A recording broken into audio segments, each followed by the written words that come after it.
1027 Business with Michael Avery. Well, we know mining continues to be a growth industry for South Africa and indeed the African continent. Over the last few months, we've come to know and understand one of the leading blasting and explosives businesses in the value chain, Enaex Africa, which got a proud heritage as a world-class explosives leader and is the result of a JV between Enaex and Sasol.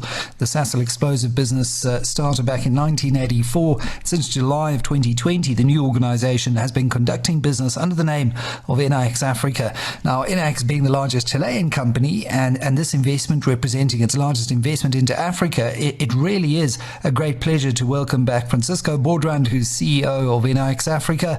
Francisco, always a pleasure chatting to you. Now, we touched on it briefly last time. Your African expansion strategy is really quite core, but where exactly will Enaex Africa be expanding to next? And what is the status of that expansion strategy? Thank you, Michael. It's very nice to chat again. So, well, as we mentioned in our previous interviews, we already have operations outside South Africa. So in South Africa, we have our largest operations in the continent, but we have customers also in Namibia, in Lesotho, in Botswana, and we have just received our permits to create our legal entity in Zambia.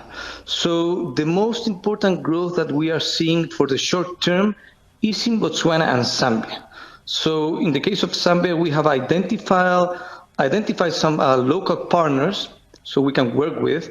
And in the case of Botswana, we did a joint venture, and we are currently in tender processes for large operations. So it's important to say that even we are a very international and big company with a large background, we always try to be sure that we are humble in terms when we start a new expansion. Because even though we have a good footprint, anyway, we don't know everything about the new countries. We don't understand everything in the case about Botswana. So it's important that we have local partners.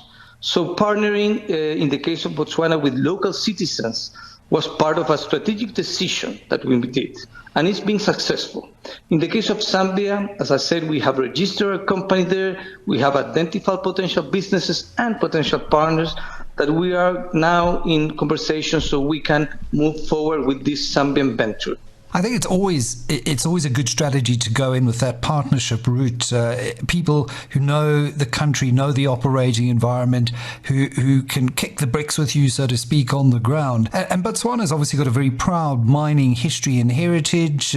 How did this opportunity for the expansion into Botswana originate? Well, there are a couple of things that are important to mention. So first of all, Sasol Explosive used to be in Botswana in their business of explosive, and when we acquired Sasol Explosive business and we started in July 2020, Sasol was not in Botswana any longer. So we knew that Botswana was an important country to supply in terms of explosives. There was a history with Sasol in that country as well. And also it's important, everyone knows about Botswana, a big mining company that is 50% owned by De Beers, which is Anglo-American basically, and 50% owned by the Botswana government. So we knew also that there was a tender going to eventually come soon, and that's why we started to look for the potential partners in that moment that we know that was important so they can understand and help us to reach these opportunities in the country. And also it's important to say that Botswana is a country that is growing in terms of mining. There are mining investments that are coming, and that is not exactly the same what is happening in South Africa. And give me an example. In the case of Botswana, it could be 7 or 8 times smaller than South Africa in terms of the consumption of explosives. But you have investments happening in Botswana that are happening for the business to grow, mining to grow, industry to grow, and of course the consumption of explosive will be growing in that sense. In the case of South Africa, what we see basically are investment in expansion of current operations. So this is different. It means that in the South African market, we are seeing this is going to be a little bit more flat over time. In the case of Botswana, we are seeing the the market growing, which is very, very important. There is investment, foreign investment happening for new projects. As I say, projects that starts from zero, so means the country is growing in mining, and in this sense is growing in our core business, which is explosive. So when you see a country that is growing, there in Botswana also we see the opportunities. Of course, it's a market where you can also see the main players of explosive there, and that's very obvious. And that's why we knew we need to take an alternative approach to get into Botswana, be innovative, do something different compared to our competitors. And there is why we chose partnership as the strategy, and it became so important. So our strategy in general with this expansion is to partner with local people that have knowledge on the business, knowledge in the mining sector. And of course, we need to join together these forces and make a huge difference in the countries in which we are coming into. In this case, in Botswana, we are so far being successful, but of course we have a lot of ambitions in terms of growth in the country and in the region as well, as you know, Michael. Yeah, I really think there's so much that we could learn from the way the Botswana government has approached its mining industry here in South Africa to reignite the South African mining industry into a period of new growth and really explosive growth. No pun intended there, because we do have the potential to. There's just one or two things still holding us back. And I certainly think on the energy side, we're making progress. There are still some issues around regulation, but we are heading in the right direction. And I know one big issue for Enaex, and we really spoke in great detail about this a couple of weeks ago, is that you take this human-centered, safety-first approach into whichever market you operate. So how are you implementing that safety-first approach within your current expansion? Well, as you have said, and we have discussed this, our priority is life, and we put safety first in everything that we do. So when we talk about the expansion and moving forward with our strategy, we are very careful to employing local people, and it's part of our strategy to run the operation with local people, people from Botswana, from Namibia, from Lesotho, etc. So what we do is we take care and we train these operations. We train these people in South Africa.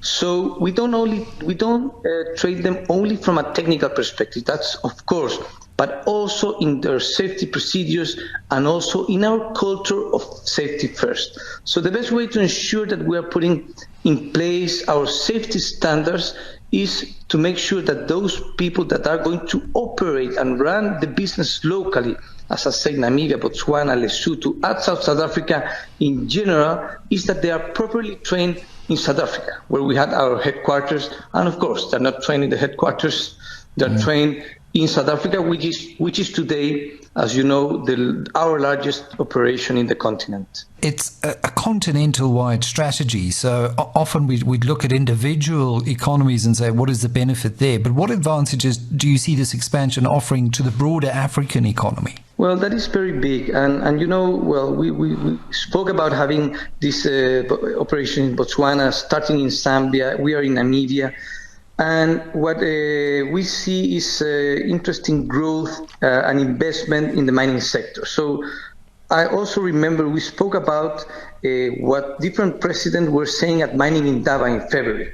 So there was the DRC Prime Minister, was also the president of Zambia, Botswana, even the president of South Africa, speaking about a common strategy to invest, to get more investment for the mining industry, foreign investment as well, which is important to the growth of this. So in the case of South Africa, as I said, there are investments being made, but I would say they are mainly to expand the operations in the current businesses. But in the rest of Africa, we see, as Enaex, more investment in new projects, and is directly influencing the economy of Africa. So new projects, when we talk about new projects, of course, we are talking about new investment that are coming from abroad.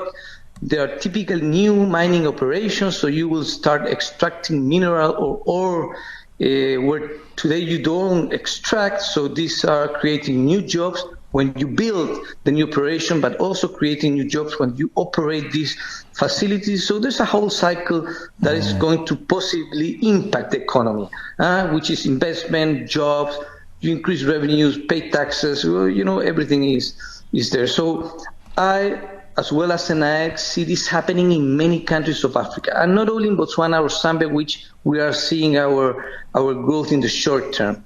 But with a medium and long-term vision, we also can see this happening in other countries of Africa, and that's why I also think and be in the West Africa in the future. Well, I mean, with that said, I know you've got legal entities in Namibia and Lesotho as well. So is it your objective then to have local participation in those countries where you already have these legal entities established? Well, I think that the concept of partnership, we believe it's part of our strategy, and even in our future expansions, for example, into West Africa, we will probably need to have local partners, and we believe this is healthy. It's important to do. And in our current operation, for example, in Namibia and Lesotho, Sasol didn't have a partnership there, but as Enaex, we believe differently in that sense, and we have established some relationships. We have already, or we are in progress to establish local partners in Lesotho. And in the case of Namibia, it's something that we are analyzing, and this is in general very aligned with what different governments are willing to have in their countries. So in that sense, we want to be aligned with the different government policies, and we want to make a difference compared to the other players. So even though